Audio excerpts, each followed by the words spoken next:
Morning, I'm going to call the meeting to order. Cindy, will you call the roll, please? Yes, Ms. Steinkamp. Here. Mr. Sims. Eyes here.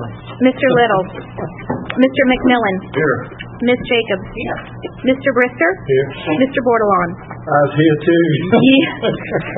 You have a quorum. Because Mr. Bankston did state that certain items were not on the agenda, but the approval of minutes is on the agenda from the last meeting. And it has to be voted on before it's posted on the website. Am I correct?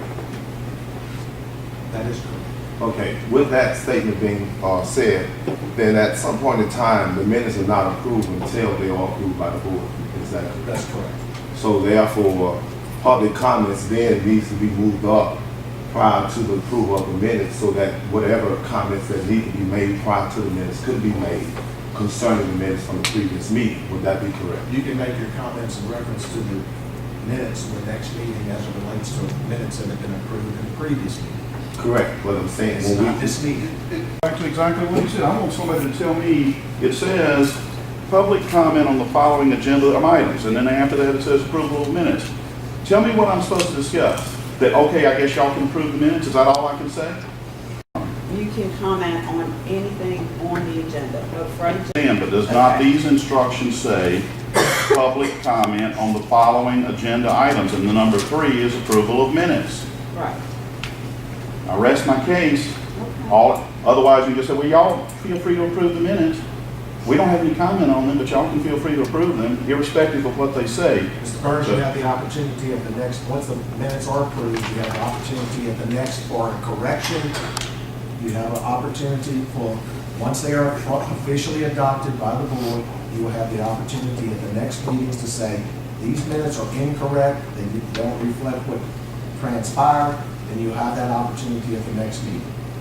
All I know, Mr. Bankston, is it says we are free to comment on the following items, and the very next item is approval of minutes from November 5th, 2012. It doesn't say anything about you need to wait until March 5th to comment on the November 5th meeting minutes. And you are in fact commenting on that very issue right now.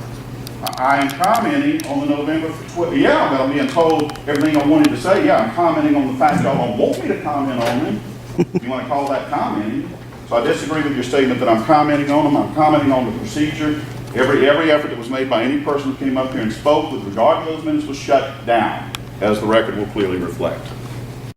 With regard to the per diem, which I know that apparently Mr. Burns, the per diem issue is not on the agenda. It was discussed, Mr. Bankston, and It's not on the agenda. If you'd like to discuss any item on the agenda.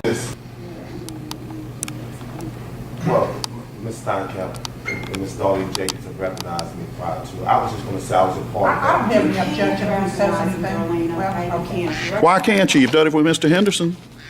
You didn't recognize Mr. You most certainly have. You want me to show you the video? Burns, you're out of order. I'm not out of order. This is a whole procedural farce here. This is why we can't recognize, okay? We recognize one, and then it just gets out of hand. We're gonna stick to the agenda, and everybody can make their comments 5 minutes.